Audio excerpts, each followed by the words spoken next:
Hi, I'm Sherri Kreps, your spiritual fitness coach. When I was young, my parents always made sure my siblings and I were doing something at all times. There was kind of an unspoken rule at our house that you don't just sit around and do nothing. You had to be doing something that they considered productive, or else you were considered lazy. While I wouldn't characterize someone who is not constantly doing something productive as lazy, there can be a link between laziness and doing nothing most of the time. All of us have likely known someone we would describe as lazy.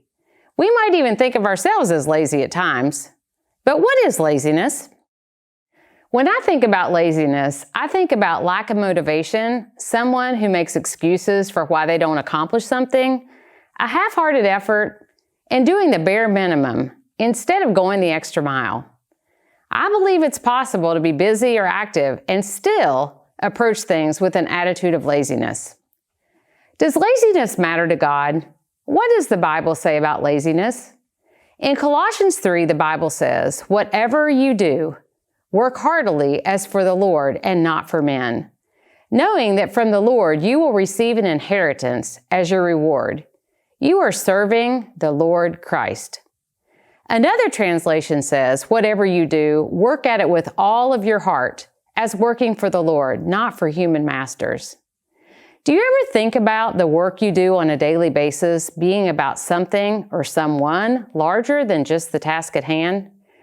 Or do you just do the thing, giving it little or no thought? Often in the course of my day, I'm just busy doing the thing and not mindfully thinking about the fact that this work that I'm doing is really for the Lord. Why does this matter? When we have a strong work ethic and we share with others that it's because we're working for the Lord, not only is it a good reminder for us, but it's also an example to others. God is ultimately the one we are serving, and He gets the glory. Two areas where most of us can apply this are our vocation and our relationships. All of us have some type of work we do, whether we work for someone else, own a business, are a homemaker, or a caregiver. And all of us are in relationship with others at all times, with varying degrees of depth. Let me ask you this. What would our workplaces look like if we were working for the Lord with the goal of serving Him and not just a paycheck? What would our home be like if we put our whole selves into the things that need to be done to keep it running smoothly? What would our relationships look like if we were working hard at being fully present, attentive, and engaged, because we know that when we're serving others, we are serving the Lord? When I approach everything in my life, whatever I do, by working at it with all of my heart, the effort that I'm giving is my very best. Yes, I might be able to do enough to just get by, but according to these verses, I need to give it all I've got, not just get by. Do you want to win over laziness? Let me challenge you with the following. First, think of an area in your life where you are just getting by, in your workplace or in your home.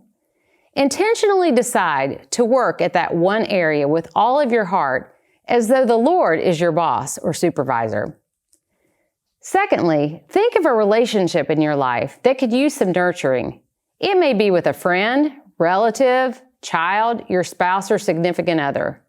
Intentionally decide to be fully present in your interactions with that person, listening, attentive, engaged, with all of your heart. The quality of work we do when we are working for the Lord and the way we invest in our relationships with others when we are serving Jesus far surpasses any human effort we're capable of making on our own. Let's be intentional about working at everything we do with all of our hearts. Now, go win today.